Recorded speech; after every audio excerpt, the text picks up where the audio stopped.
नमस्कार मु अंजलि पंडा समस्त को आसुवा शारदीय दुर्गा पूजा रे अभिनंदन शुभेच्छा एवं अनेक अनेक शुभकामना।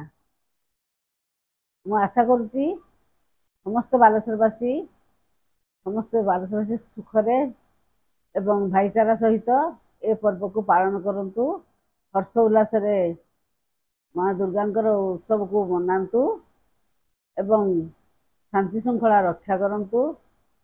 आउ युवपीढ़ी को मोर गोटे कथा, यही समय रे कहीं मद खाई बाइक चलांतु नहीं, तो सावधानता अवलंबन करंतु।